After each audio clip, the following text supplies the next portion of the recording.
नमस्कार, मैं हूं आरजू साई। आप देख रहे हैं प्रदेश हमारा। बुलेटिन की शुरुआत बड़ी खबर के साथ करेंगे। सीएम गहलोत ने वीडियो कॉन्फ्रेंसिंग के जरिए सूचना एवं प्रौद्योगिकी विभाग की समीक्षा की। सीएम ने शैक्षिक संभाग स्तर पर इंक्यूबेशन सेंटर स्थापित करने के निर्देश दिए। साथ ही स्कूल स्तर पर स्टार्टअप से जुड़ी गतिविधियों के प्रोत्साहन पर भी जोर दिया। सीएम ने अधिकारियों के आई स्टार्ट की तर्ज पर रूरल आई स्टार्ट करने के निर्देश दिए। इसके साथ ही समीक्षा बैठक में 181 हेल्पलाइन संपर्क पोर्टल को लेकर भी चर्चा हुई। सीएम ने परिवादियों को संतुष्ट जवाब देने के निर्देश दिए, तो साथ ही विभिन्न स्तर पर मॉनिटरिंग की पुख्ता व्यवस्था करने को भी कहा गया।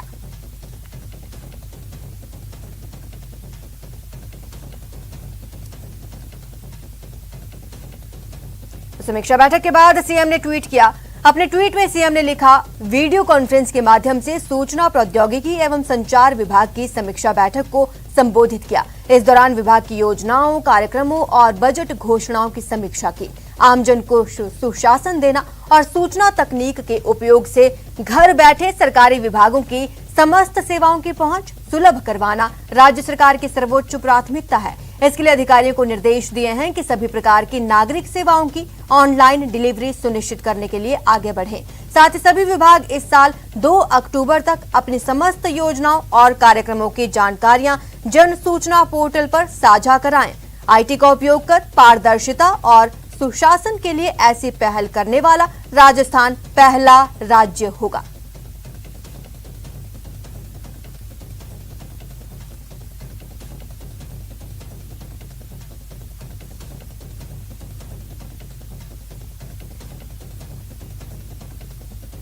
तो वहीं चिरंजीवी स्वास्थ्य बीमा योजना की समीक्षा कल होगी। सीएम गहलोत ने ट्वीट कर इसकी जानकारी दी। सीएम ने लिखा, कल मुख्यमंत्री चिरंजीवी स्वास्थ्य बीमा योजना की प्रगति के संबंध में समीक्षा बैठक की जाएगी। बैठक में चिरंजीवी योजना में आने वाली सभी समस्याओं का समाधान निकालने पर भी चर्चा होगी।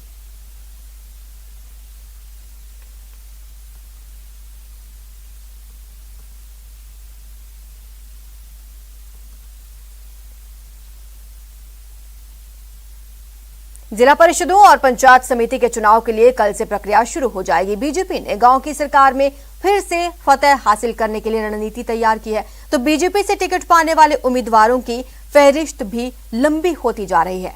देखिए बाबूलाल धायल की ये स्पेशल रिपोर्ट। पिछली मर्तबा कांग्रेस के मुकाबले बीजेपी ने पंचायत राज चुनाव में बढ़त हासिल की थी। पार्टी उसी परफॉर्मेंस को फिर से दोहराना चाहती है, मगर उसके सामने सबसे बड़ी मुश्किल जिताऊ चेहरों की तलाश है।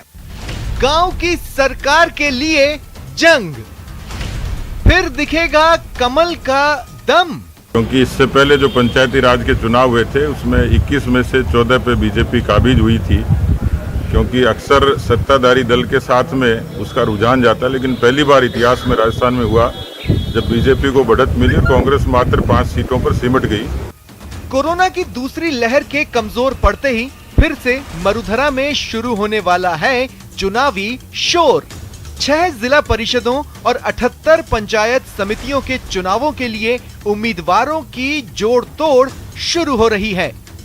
पिछले पंचायत चुनाव में बीजेपी के प्रदर्शन को देखते हुए पार्टी कार्यालय पर उम्मीदवारों का तांता लगा है। मार्गदर्शक आदरणीय सतीश पूनिया जी का आशीर्वाद लेकर के और मैं जा रहा हूं, और मुझे विजय श्री का आशीर्वाद भी भाई साहब से मिला, हमारे प्रदेश अध्यक्ष से। निश्चित रूप से वहां 7 पंचायत समितियां हैं, 7 की 7 भारतीय जनता पार्टी का कमल का फूल खिलेगा और जिला प्रमुख भी भारतीय जनता पार्टी का बनेगा। सारे उप प्रधान, सारे उप प्रमुख भारतीय जनता पार्टी के बनेंगे, ऐसा विश्वास लेकर के मैं जा रहा हूं। बीजेपी ने पंचायत चुनाव के लिए मुकम्मल तैयारी की है, लेकिन पहले सुनिए उम्मीदवारी की चाहत में पूनिया दरबार में पहुंचे बीजेपी कार्यकर्ताओं के दावे।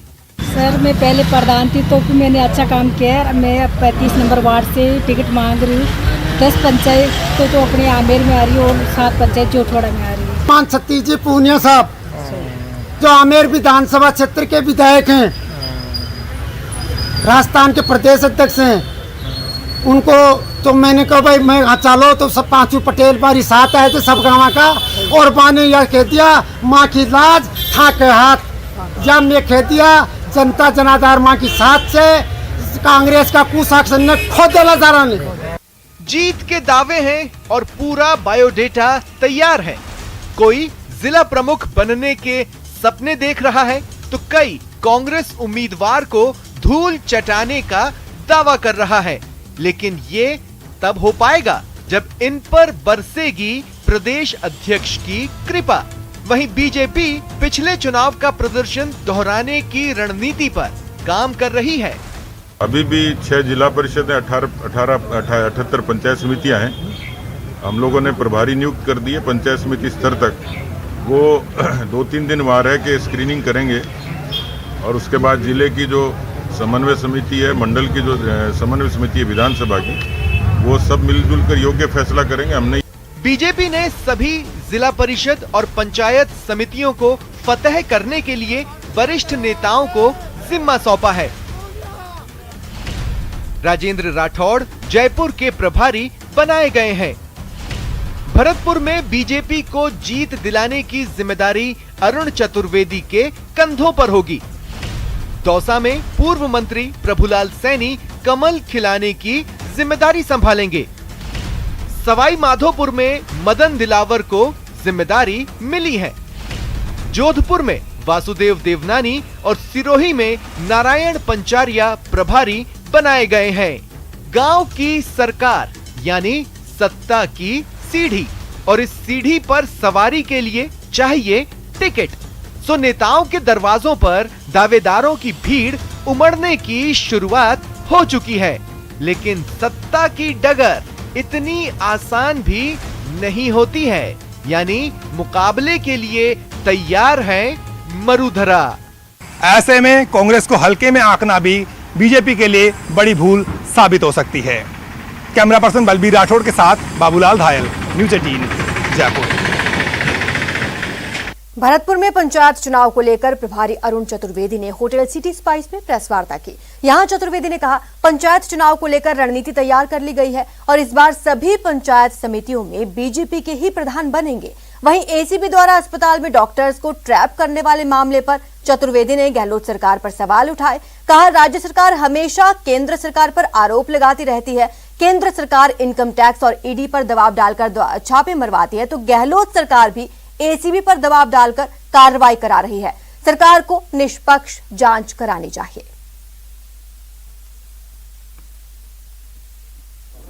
आज इन्होंने ले लेकर कांग्रेस पार्टी ने अपने वादों कितनों, हम तुलना नहीं कर रहे किसी की, लेकिन हम ये बताने का काम कर रहे हैं। वो राजीव गांधी थे जो कहते थे दिल्ली से हम जो 100 पैसे भेजते हैं तो नीचे 15 पैसे पहुंचता है। तो नरेंद्र मोदी के शासन में बैंक के खाते खोल करके हम पूरी की पूरी पेंशन, पूरी छात्रवृत्ति, आपदा राहत का पूरा पैसा एक बटन के आधार पर पूरा पहुंचा रहे हैं 100 का 100%। ये पारदर्शिता को उदाहरण। पूर्व कृषि मंत्री प्रभुलाल सैनी आज दौसा पहुंचे, जहां उन्होंने भाजपा के पंचायती राज सम्मेलन में भाग लिया। सम्मेलन में चुनाव को लेकर भाजपा के वरिष्ठ नेताओं ने कार्यकर्ताओं के साथ बैठक की और जिला परिषद पंचायत समिति सदस्यों का चुनाव के लिए उम्मीदवारों के आवेदन लिए। यहां पूर्व कृषि मंत्री ने कांग्रेस पर जमकर हमला बोला और अपने कार्यकर्ताओं में चुनाव को लेकर जोश भरा।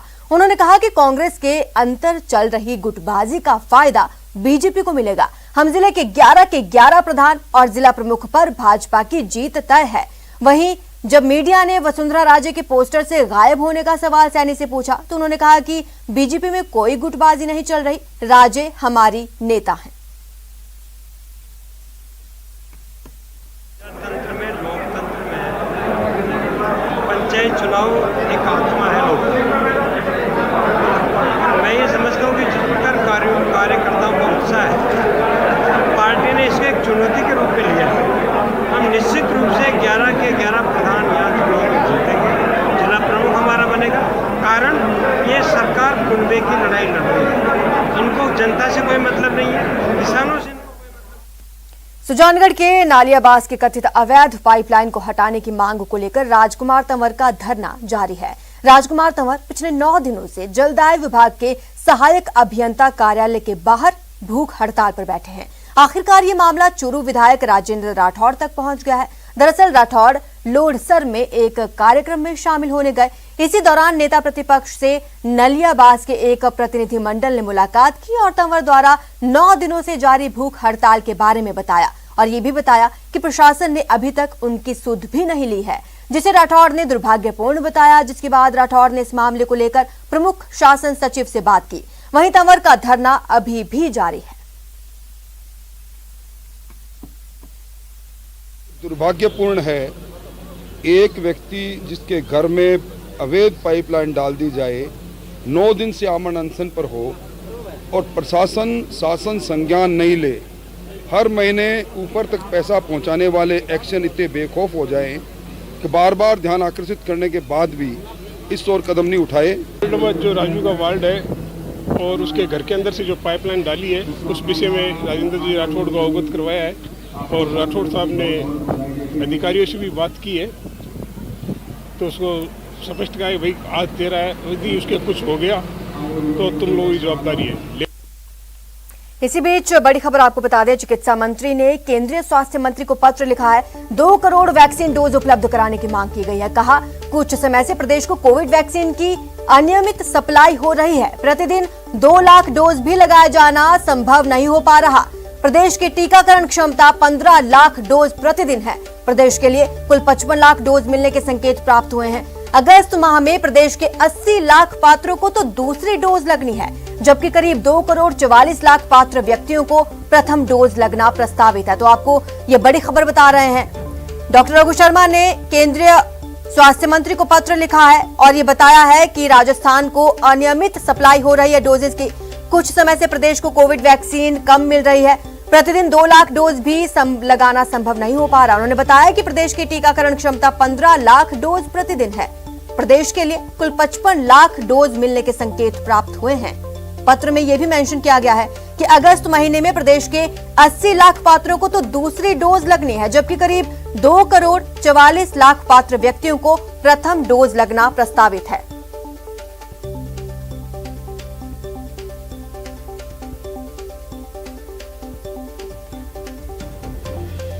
राजस्थान वक्फ बोर्ड में मार्च माह के बाद से अध्यक्ष और सदस्य नहीं है, जिसके कारण वक्फ के सारे काम अटके हुए हैं। दरअसल कोरोना महामारी की वजह से वक्फ के चुनाव अटके हुए थे, लेकिन जयपुर कलेक्टर को चुनाव अधिकारी नियुक्त करने के बाद वक्फ चुनाव की सरगर्मी तेज हो गई है, जिसको लेकर लोगों ने आवेदन देना भी शुरू कर दिया।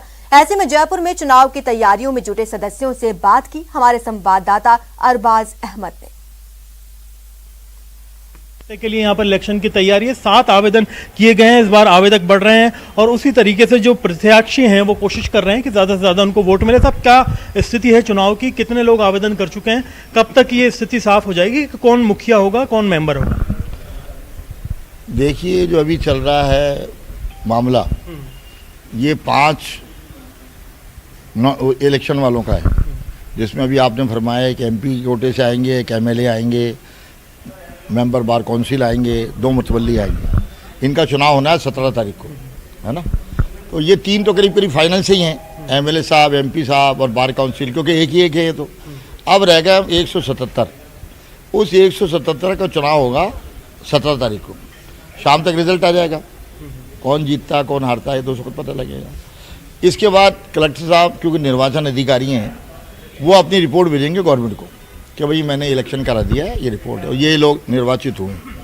उसके बाद सरकार 4 आदमियों को नॉमिनेशन करेगी।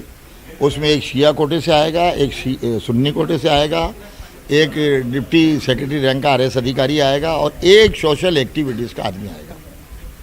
ये सारी चीज़ें रहेगी। आपकी प्राथमिकताएं क्या है वक्फ जायदादों को लेकर के? किस एजेंडे पर, किन बिंदुओं पर, किन मुद्दों पर चुनाव हो रहा है? देखिए, हमारा तो एक सूत्रीय कार्यक्रम, वक्फ बोर्ड ऐसा बनना चाहिए जो वक्फ जायदादों की ज़्यादा से ज़्यादा हिफाजत हो सके, उसका डेवलपमेंट हो सके और उसका जितना पूरी ताकत लगा के उसका विकास किया जाए। और उसके ज़रिए जब हम विकास करेंगे, जायदादों को रखरखाव अच्छी तरीके से करेंगे, पैसा आएगा, बोर्ड अपने पाँव पे खड़ा होगा, उसके ज़रिए कौम की भी खिदमत की जाएगी। कैमरा पर्सन दिलीप चेची के साथ में अरबाज अहमद, न्यूज़ 18 के लिए जयपुर से। अब बात जयपुर की, जहां JDA ने अतिक्रमण के खिलाफ बड़ी कार्रवाई की और नवनिर्मित विधायक आवास परियोजना के पास आवासीय भूखंडों पर संचालित व्यावसायिक गतिविधियों को सीज किया। JDA ने ज्योति नगर इलाके में कार्रवाई की और 4 भूखंडों पर संचालित अवैध होटल्स, कैफेज को सीज किया। साथ ही विधायक आवास परियोजना के पीछे बिना स्वीकृति बन रही इमारत मालिकों को नोटिस थमाया।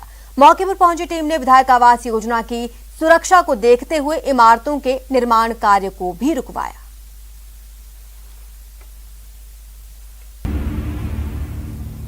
राजस्थान लाइब्रेरी संघर्ष समिति ने राज्य में पुस्तकालय भवनों को जल्द खोलने की मांग की है।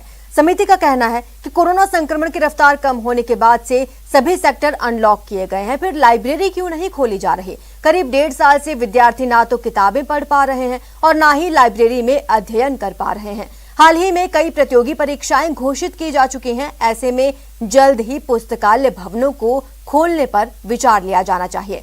आपको बता दें, कोरोना महामारी के कारण प्रदेश के सभी पुस्तकालयों पर ताले लगे हुए हैं। वहीं संचालकों ने कहा कि बीते 1.5 साल से उन्हें बिजली पानी का बिल से लेकर किराए तक का नुकसान भुगतना पड़ा है।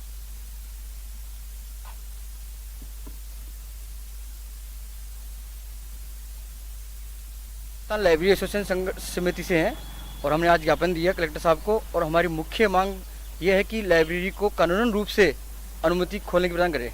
सभी प्रकार के तरफ ध्यान दिया गया, मॉल खोल दिए गए या जिम खोल दिए गए, मगर हमारी तरफ किसी ने अभी तक किसी सरकार वाले ने ध्यान नहीं दिया। तो हम अपनी समस्याओं को आज ज्ञापन के थ्रू कलेक्टर ऑफिस में दिया है कि हमारी तरफ ध्यान दिया जाए। प्रतापगढ़ में बाइक चोरों के हौसले बुलंद हैं। धरियाद उपखंड मुख्यालय पर पिछले कई दिनों से बाइक चोर गिरोह सक्रिय है।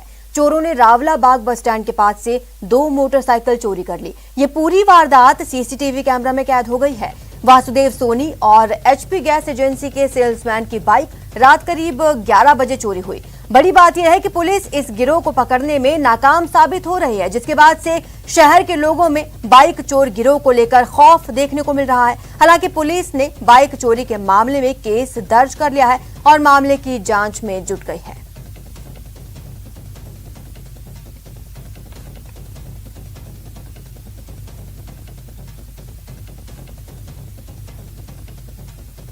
बाहर रखी हुई गाड़ी चोरी हो गई और सुबह जब घटना का पता चला तो मैं यहाँ पे एजेंसी पे कहने गई कि हमारी गाड़ी चोरी हो गई है। तो आप देख लो कैमरे में, तो पता पड़ा कि उसके एजेंसी वालों की भी एक गाड़ी कमल बना की भी चोरी हो गई। जयपुर के मानसरोवर इलाके में करंट लगने से मरने वाले बच्चों के परिजनों से कांग्रेस नेता पुष्पेंद्र भारद्वाज ने मुलाकात की। पुष्पेंद्र ने पीड़ित परिवार को अपनी ओर से 2 लाख रुपए की सहायता दी। वहीं पीड़ित परिवार को संबल देते हुए परिवार के दूसरे बच्चों की शिक्षा और परिवार के भरण पोषण की जिम्मेदारी भी उठाई है।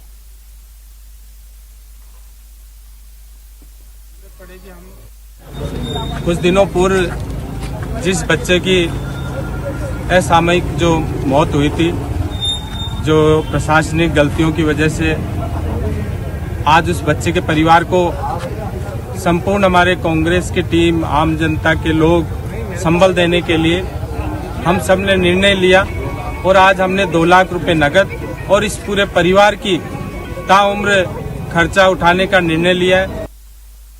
अगली खबर भी जयपुर से है, जहां पर एक हैरान कर देने वाला मामला सामने आया। ब्रेन ट्यूमर के ऑपरेशन के दौरान मरीज गायत्री मंत्र का पाठ करता रहा, अखबार पढ़ता रहा और डॉक्टर्स ने उसका ब्रेन ट्यूमर निकाल दिया। डॉक्टर्स का कहना है कि ऐसा जानबूझकर किया गया। आइए आपको दिखाते हैं कि आखिर पूरा मामला है क्या। पिंक सिटी में अद्भुत अविश्वसनीय ऑपरेशन।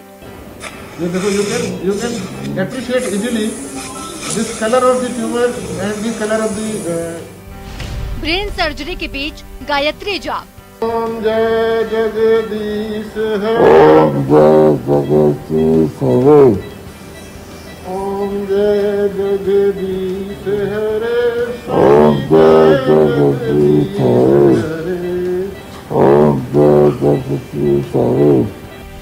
अखबार पढ़ते पढ़ते ब्रेन सर्जरी।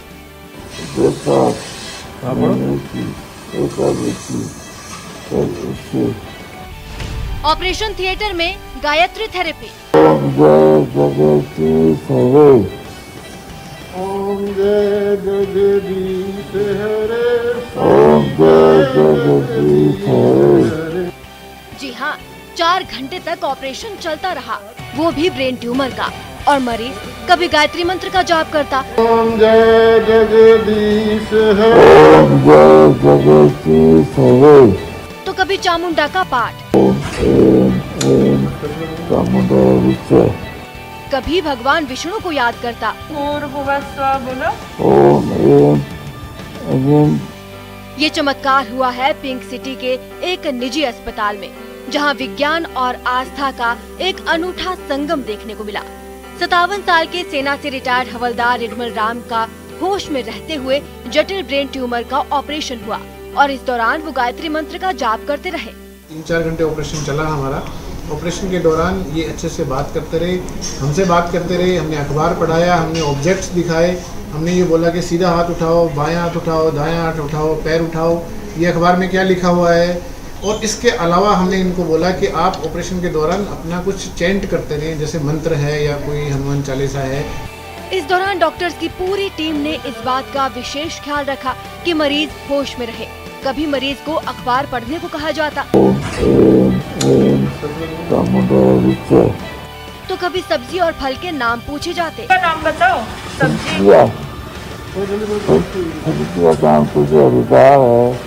फलों का नाम बताओ।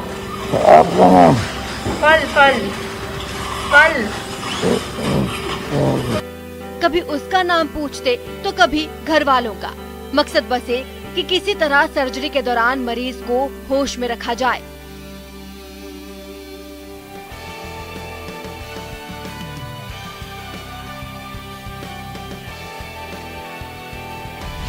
दरअसल ब्रेन ट्यूमर की वजह से आवाज जाने का खतरा था। गायत्री मंत्र ने मरीज की आवाज को बनाए रखा। मरीज की लगातार आंखें खुली रखने को कहा गया। दर्द ना हो इसके लिए लोकल एनेस्थीसिया दिया गया। दुनिया भर में प्रचलन में है अवेक कैन्योटोमी तकनीक। चामुंडा देवी का भक्त हूँ मैं और मैं गायत्री मंत्र और चामुंडा देवी के भजन बोलूँगा। तो हमने कहा ठीक है, उसमें भी कोई प्रॉब्लम नहीं, आप बोलते रहें, ताकि हमें ये रहेगा कि आपकी आवाज़, अगर हमने ट्यूमर के इस हिस्से को निकालने के बजाय इस हिस्से को छेड़ा के जिसमें आवाज़ जा सकती है, तो आपकी आवाज़ तुरंत बंद हो जाएगी। तो हम ये नहीं चाहते कि आपकी आवाज़ बंद हो। तो हमने ये इनके जागते ऑपरेशन करने का निर्णय लिया और मैं इनकी बहादुरी की दाद देता हूँ कि ये मरीज हमारे तैयार हो गए, दोनों के दोनों मरीज, और इन्होंने हमसे पूरा कोऑपरेशन करते हुए ऑपरेशन कराया और दोनों मरीजों को हमने तीसरे दिन छुट्टी कर दी। ऑपरेशन सफल रहा है और मरीज को अस्पताल से छुट्टी भी मिल गई है। लेकिन सर्जरी में गायत्री थेरेपी का प्रयोग है बड़ा दिलचस्प। जयपुर से न्यूज़ 18 के लिए सौरभ गृहस्थी की रिपोर्ट। फिलहाल इतना ही, देखते रहिए न्यूज़ 18 राजस्थान।